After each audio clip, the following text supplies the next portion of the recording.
Hello and welcome to the second video looking at the units available to the Empire in Total War Warhammer. So in this video we're going to go through all of our different army ones. If you want to look for the Lords and Heroes, I've already done a video on them. So let's get cracking into this with the Spearmen. The most basic unit available to the Empire. So just a quick note for people with unit size and the associated health pool, I have the ultra setting for my unit sizes, so that will affect these. Also, if you take that and divide it by that, you will get the health per model. Right, so these guys are, like I said, your most basic, and they're good against large, so mostly use them in an anti-cav or anti-monstrous unit capacity. Now, their stats, well, as you'd expect from the most basic unit available, not particularly good. Low armor, not really particularly strong leadership. There are definitely worse in the game, but it's not really up there. Speed of 31, pretty average. 20 melee attack, which is pretty abysmal. Melee defense 34, it's not too bad. Weapon strength of 25, which is split between 20 normal damage and 5 armor piercing. Not really a lot in the armor piercing, so they won't necessarily do a lot as per se straight up. It's that 15 extra damage versus large, which really helps them out versus the large targets, which is what they're designed to be taking on. So that actually will take them up to 35 weapon damage and then 5 armor piercing on top of that. So that's where they really can start building up that damage. And a charge bonus that really isn't even worth mentioning. You pretty much want to have these guys sit there, brace, and take charges. So it gets a charge defense versus large, which means that any large target charging into them will not actually get its charge bonus against them. And as is typical of pretty much all infantry, they can hide in a forest. So that's the Spearmen. So a step up from that is Spearmen with shields. So as you can see, the main difference here is the melee defense goes up by 8, and they also get a bronze shield, which is 35% chance of blocking small arms fire from the front. Other than that, there is no difference for these guys. For your more offensive, we have our swordsmen. So armor, leadership, speed the same, but now they have better melee attack as they are designed as a more offensive unit. Melee defense is exactly the same as the melee attack and isn't too bad. Weapon strength of 28, which is divided as 22 normal weapon damage, 6 armor piercing damage, 16 charge bonus, which isn't too bad. These guys you do want to be trying to get that charge off with. Right. Flagellant, your base level damage dealers. So the thing about these guys is realistically the fact that they are unbreakable. So they cannot be broken. That is just noted by this sort of shield icon down here. So they have high leadership to boot. Again, not really necessary as they are unbreakable. 0 armor, so they'll just take all the damage. 37 speed, pretty decent for a foot troop. 25 melee attack. Yeah, they're going to hit, but it's not going to be the best. Melee defense is also quite low. Weapon strength of 36, so this is where these guys get good. So if you send them up against lightly armored target, as you can see, they don't have a lot of armor piercing damage. They are going to do a lot of damage. They're probably going to take a lot of damage in return, but they will be putting it out as well, and that's quite a high charge bonus, especially for a foot troop. Right, so we've already talked about the unbreakable. The hide is always there. Frenzy.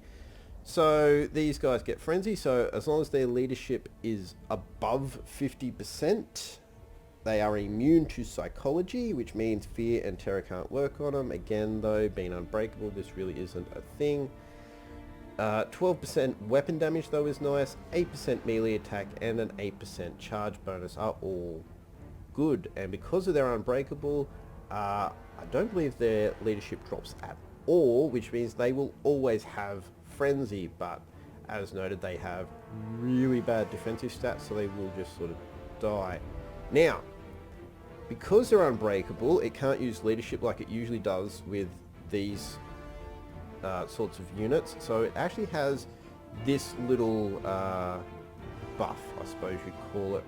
So it lasts for 15 seconds, has a 3-second cooldown, and if they're losing, now this will be a thing, you mouse over the unit card in battle, and if they're in combat it'll tell you whether it's even, whether they're winning or whether they're losing. If they are losing, they get 12% physical resistance and 18 melee defense. So this will help them survive in those situations where they are losing for at least a little bit longer, until you can get maybe something a little bit more resistant naturally to get in there and help them. Right, that's Flagellants. Halberdiers. So these are your step up from Spearmen. So not much better in the armor and leadership stakes or the speed. Melee attacks about on par, but you can see quite a lot higher melee defense, and now they get armor piercing, so they have a huge bonus versus large, and they have most of their damage in that armor piercing with 19 armor piercing. It makes these guys great against knights and those sorts of units. So spearmen, really good against low armor units, which a lot of your monstrous infantry are, things like trolls and crypt horrors and such. These guys really good against cav, as most cav have large armor. Better charge bonus than the spearmen, but again, you probably really want to try and have them sit there and brace so that the opponent doesn't get their charge attack. So again, they have charge defense first large, which is typical of spearmen and those sorts of things, and hide. Right, so the regiments of renown are generally just straight up better in stats than their normal counterparts. In this case, the Sigmar's Sun also are unbreakable, so that's their little benefit over normal ones. The Tattersalls, which are your better version of Flagellants, are just a bigger unit size, really. Right, greatsword. So for Empire, this is your top tier infantry combat unit. So these guys have 95 armor, which is quite good, 70 leadership, which is also good, 28 speed, so as you can see they're slower. This is fairly typical, higher armor, slower speed. 30 melee attack and defense, so fairly average there, but it comes to the weapon strength, which again, really good armor piercing. So these are the sort of guys you want to be bringing against chaos, dwarves, any sort of unit that's going to have a lot of armor for you to face. And then that bonus versus infantry, so that's also good. So you really want to be trying to throw these guys into armored infantry, and they will do well. Fairly decent charge bonus of 18 and high. Right, so missile infantry. So Free Company Militia. So these guys are actually listed as close quarters infantry because they are also meant to be capable of getting stuck into melee. Not that I'd want to be throwing a bit against sort of even really mid-tier, but certainly some of your lower fodder units like zombies and goblin spearmen and such, they can probably do alright against. So 25 armor, so they have at least some. Relatively low leadership. 35 speed, pretty decent though. 28 melee attack and 25 melee defense. Fairly average, like I said, but against some of your sort of very low tier units like zombies and goblin spearmen, they can do alright. Weapon strength of 28. Yeah, again, you really want to make sure that whatever you're throwing against doesn't really have armor. 16 charge bonus though isn't too bad. As for their missiles, not the longest range with 90, but they are only handguns. Ammunition of 18, not a lot. And missile damage of 17, so not particularly high, but these are sort of your first missile troops that you will generally get in campaign, and certainly on the lower end of things in general. Now they do come with Vanguard, so you don't have to deploy them with the rest of your army. You can sort of try and set up flanking moves with them. Certainly the sort of thing I've tried to do with them in the past is to use them more on the flank. Because of their relatively high move speed, certainly amongst Empire infantry anyhow, is try and get them around onto the flank and behind the enemy and shooting in from behind while I have swordsmen or spearmen or such holding them in combat. Right, so crossbowmen, our first proper missile infantry. So 20 armor, 50 leadership, 33 speed. So as you'd expect from proper missile units, relatively low combat stats, 14 and 17, 24 weapon strength, so it's not the worst, but they're pretty much not going to hit anything. A charge bonus, not even really worth mentioning. Ammunition of 22, so fairly standard. 160 range, which is sort of your pretty normal range for most bow type units. And 21 missile damage. So as you can see, relatively low armor piercing. It's mostly just normal, so you want to try and send them against low armor units. So one thing missile infantry is quite good at is focusing down large targets. Giants, Shaggoths, all that sort of good stuff, and a number of those units don't have the highest armor either, so these guys can be really good for that. Now there is technically a hidden stat that is never shown, and that is accuracy. They do have an accuracy somewhere. Unfortunately that stat is never shown, but there are things out there that can buff accuracy in the game. Right, handgunners. So next step up. So armor 20, leadership 50, speed of 33, again relatively low melee stats. Right, so much the same ammunition, shorter range. Black powder units do tend to be shorter range, so 145 here. 18 missile damage, so while lower damage, because of that 16 armor piercing, these guys just tend to really tear apart armored targets quite well. Now the other thing here with these guys is, unlike crossbowmen who will fire in an arc, meaning placing them behind your combat troops is really the way to go, these guys aren't so good. So these guys will generally get blocked a lot easier if they're behind other troops. So you really want to try and work them around to edges and places where they can get clean firing lines into the flanks and rears of enemies once they're engaged with your combat troops. Right, the regiments of renown here, we have the Sterling's Revenge Free Company Militia. So these guys get armor piercing missiles, and they are immune to psychology, which can be quite useful. They also have stalk, so this means the unit can move hidden in any terrain. This can be very useful in helping to set up ambushes with these types of units. Right, and then the silver bullets, which also come with stalk, and they now get magical attacks. So this can be quite useful. There are a number of units, especially ethereal units, which are weak to magic, and this makes them very good against those sorts of units. Right, Cav. So as you can see here, the Empire has quite a range of Cavs, starting with your basic Empire Knights. So this is your low tier Empire Knights, but as you can see, they're not exactly bad when compared to your foot soldiers. So already we have 100 armor and a bronze shield, so they get a 30% chance of blocking from the front. 70 leadership, so quite decent there. 66 speed, so not too bad, especially given the amount of armor they have. 26 melee attack and defense, so really sitting on the cusp of average there. 30 weapon strength, not exactly a large amount of it being armor piercing, so you really want to send them against your lower armor targets. But 48 charge bonus, and this is really what this sort of cavalry, so you'll note it's called shock cavalry, so anything with shock cavalry is really about the charge. So with shock cavalry in general, you really want to try and cycle charge them as much as possible. That means charging in, letting your charge bonus wear itself out, so it takes a few seconds. You'll actually sort of generally see a rather large drop in both the HP and leadership of whatever enemy you've just charged with these guys, and then you want to pull them out. So they're going to be faster than infantry, so you really want to try and get that cycle charge happening where you're getting in there, doing that charge damage, getting out, and then charging back in. Right, basic, non-monstrous cav also generally comes with hide. So, the Reichsguard. Next tier up.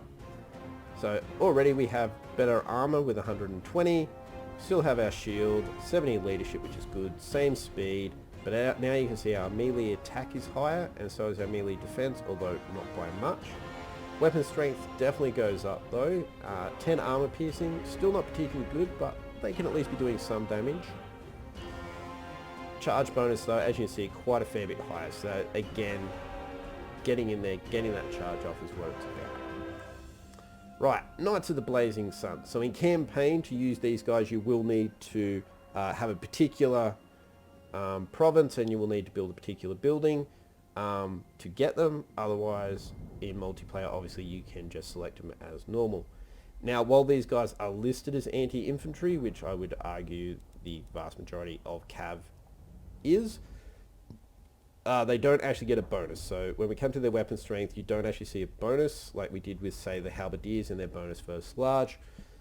Some units do actually have a proper bonus versus infantry. These guys don't. As you can see, you're a little bit closer to the Empire Knights in some of our stats at the top here with the armor and the leadership, but just that little bit quicker. Good melee attack with 40, and it's flaming, so these guys are really good against units that are weak to fire, which is just about any unit with regen, and your woodland wood elf units. Melee defense though, not particularly good. We've already looked at the weapon strength, quite a high charge bonus at 76. Now they also come with this lovely magic resistance of 25%.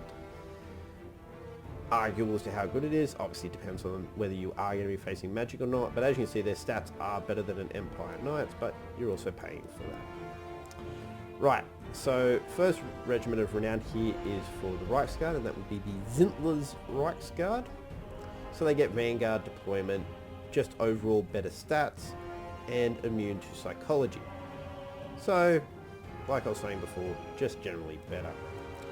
Right, the Demigryph Knights. So here we are at the pinnacle of the Empire Cav. So there are two types, so we're going to look at this just plain Demigryph Knights to start with. So 125 armor with a bronze shield, 70 leadership, 76 speed, which is good. Good melee attack, good melee defense. 65 weapon strength with 45 of it being armor piercing. So these guys, even though they're listed as being anti-infantry, will still deal with cav and other heavily armored targets quite well. Quite a high charge bonus. And they cause fear, which can be quite useful in helping to drive off the enemy that little bit quicker. Right, so the other version of Demigryph Knights are the ones with halberds. So these guys lose the shield, unfortunately. As you see, a little bit lower in our melee attack and that as well, but this is where they really shine. They have a 30 bonus versus large. These guys will absolutely tear large targets apart. And with a 38 armor piercing damage, they're just good all round. They are just straight up better than the other knights for that fact. In a cav versus cav battle, these guys are going to win hands down, and trust me, I've thrown these against some of the larger targets like Shaggoths and such, and you can just watch the health bar melt. It is ridiculous. And a large charge bonus to go with it. They also get a regiment of renown in the Royal Altdorf Griffites. So, slightly better stats, and now on top of just causing straight up fear, they also cause terror, which can be very, very useful. Right, Missile Cavalry. So the Empire has a small selection of these. So your base level is the Pistoliers, 30 armor, 50 leadership, 92 speed, which is quite high. Relatively low melee stats as you would expect from a missile focused unit. Charge bonus is obviously a little bit better than your foot mounted cousins just because they are mounted. 24 ammunition, which isn't too bad. 60 range, which is relatively low, but again, they are pistols. Missile damage of 33 though is pretty decent, but as you can see, they do like no damage to armor at all, really. I mean, it's pathetic. But as it says, they do get 2 shots per volley, so they have essentially a pistol in each hand, and they fire both of them each time they fire. It can be good for whittling down units before they get to you, but you really want to make sure that they are lightly armored units.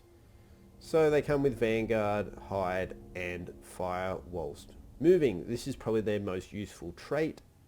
You can essentially send them out there and harass units, and because of their high speed, they will be able to run away from those units if someone tries to come towards them, while still doing damage. Right, we have Outriders, which now we have a little bit better stats across the board. 130 range, because now they are using actual rifles, and 32 weapon damage, with 14 of it being armor piercing. So these guys are quite good. In saying that, they're relatively expensive. I say relatively, 700 obviously. When you look at other units here, you probably go, well, they're not that expensive. They kind of are for what they do. You are just generally better having sort of your normal missile units than these guys, just because of the lower model count. You get less shots happening. There is another version of Outriders, and that is the one with grenade launchers. So as it says, they can't attack air, so these guys won't be able to shoot air targets. Again, while listed as anti-infantry, they don't actually have a bonus versus them, but because of the way grenades work, with having an explosion, they are better at targeting those big blocks of infantry as opposed to other units, which tend to be slightly more spread out, and you may get less actual models hit. Again though, you can see not exactly high on the armor piercing damage scale, but yeah, quite decent. Also can fire whilst moving, so yeah, I generally don't use them, and you don't tend to see them used a lot in general, but they are there as an option. Right, artillery. So besides the dwarves, the Empire has the largest selection of artillery happening, starting with the mortar. So armor 20. Again, these are ranged units. You don't necessarily expect them to have the sort of stats that you would want to have stuck into melee. 50 leadership, 20 speed, fairly typical of artillery. They have low speed, 10 melee attack, 6 melee defense, 24 weapon strength, 5 charge bonus. Right, 22 ammunition. It's not bad. They're going to get a decent number of shots off. 380 range, not the longest, but it's still not too bad. You're going to get a few volleys before the enemy closes with you. 115 missile damage, with 30 of it being armor piercing. So this is fairly typical of your earlier game units. They tend to have less armor piercing because you're not going to face as much armor early game. Pretty decent though. These can do quite a large amount of damage to bulked up formations of infantry. That's where they excel. They're not the most accurate though, because they have very high arcing shots, so they tend to go up and then come down, as opposed to a lot of your other stuff which tend to have a lower arc of trajectory, like your cannons. So the great cannons here, not much different stats, longer range though, which is really good. And then their missile damage, as you can see, very high on the armor piercing scale here. Good damage overall. It says anti-large. They don't actually have a bonus for it, but in saying that, they are a fairly accurate weapon, so they are good for trying to hit some of your larger units like trolls and such. And just because of their relatively high damage overall, going after cav and that with them can be quite useful. Now, we didn't go over this with the mortar, but they come with siege attackers, so if you have these in your army, you don't need to build siege stuff like battering rams and towers. You can just go straight into battling, and you can attack the walls and such with them, and then cannot run. So artillery, at least while they're on their artillery, so you can tell them to drop the artillery if you want, they cannot run while carrying it. Right, our first regiment of renown here is the Hammer of the Witches. So we just have a quick look. Better stats overall.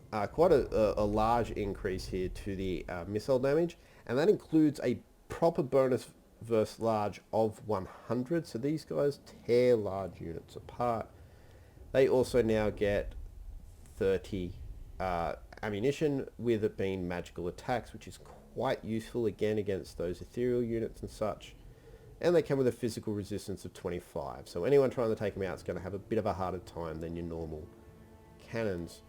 Right, Hellblaster volley guns. Not a particularly popular choice, because again, like the handgunners, they don't really fire in an arc, so it can leave them a bit more exposed to being charged, especially as their range is kind of on the medium, so they tend to only get 1 or 2 volleys off.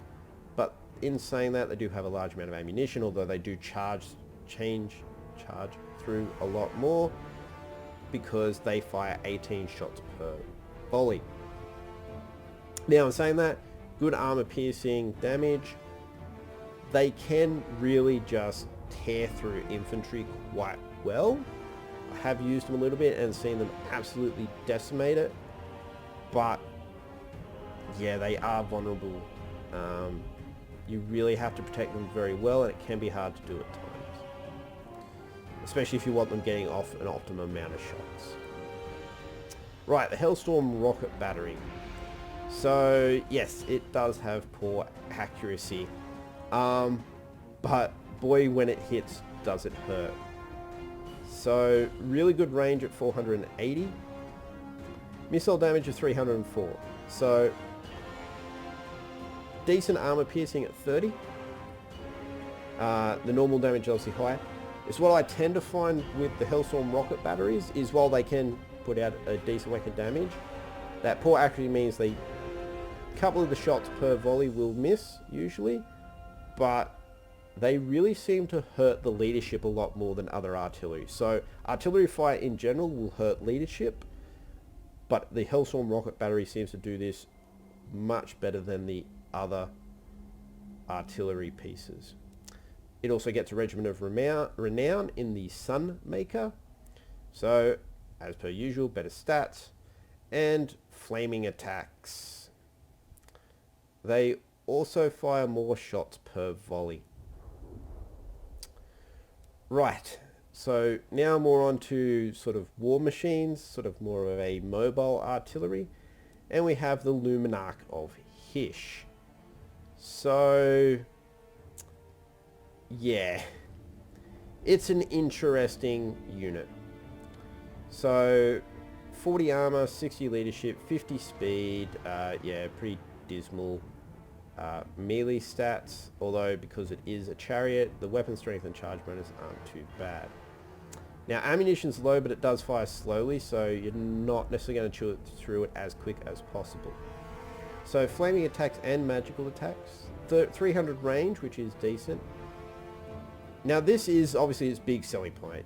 It does a stupid amount of damage, although as you can see, it does have a 20.7 second reload speed. It can do a lot of damage when it hits. It is not guaranteed to hit. It has an accuracy like pretty much every other unit that shoots, which means it can miss, and when it does, it feels like a waste, especially for how expensive it is. In saying that, when it hits, oh boy, do you notice when it hits. This will chew through those bigger units very, very, very, very quickly. But really just probably not worth its price point in multiplayer. Single player, hell, if you want to have some fun, but I prefer the steam tank, which we'll have a look at in a second. So it does have this aura of protection, so self and a 55 meter radius. 12% magic resistance, 12% missile resistance. Yeah, not bad, but Locus of Hish, so if there is an enemy wizard or caster within 55 meters, they will have that reduced power recharge rate. Probably mostly looking at some of your more combat focused casters, such as legendary lords like Archaon and Manfred, that are really going to get affected by this. Right, so the steam tank, definitely my more preferred option if we're looking at mobile artillery. 160 armor, 100 leadership, 50 speed, 35 melee attack. These guys can actually get into melee and do some solid damage. Yes, low defense, but with 160 armor, you really need to throw a lot at it to kill it, and it does have quite a high health pool. 140 weapon strength with armor piercing. That's its melee stats, with 80 charge bonus. On top of all that, it does cause fear and terror and is unbreakable. 40 ammunition, which is decent. A range of 380, so not bad, and 405 missile damage with armor piercing. I mean, this thing's just good. All round good. And what isn't shown on this here is it does actually have another attack, so you might be able to see it here in the unit card. It has a turret on top. This actually shoots steam at enemies that get within close range of it. Automatically, it's just there. It's not listed on any of the stuff. And it does do damage, and a decent amount of it too against especially your lower armored infantry. Right, our final unit, which is a Regiment of Renown, which is a Tempelhof Luminarch. So, quick comparison, as you can see, better stats overall, and that's really about it. It does have an Encourage aura, which isn't too bad, and it does come with its own net of Amantok. So there is some nice bonuses to it, but again, just because it's more expensive than your normal Luminarch, and I've already said I'm not the biggest fan of those, and you generally won't see them in competitive play. Right, so there they are, all of the units available to the Empire. I hope you found this informative. I will be doing the other races in future videos. I hope you can join us then, and until then, have fun.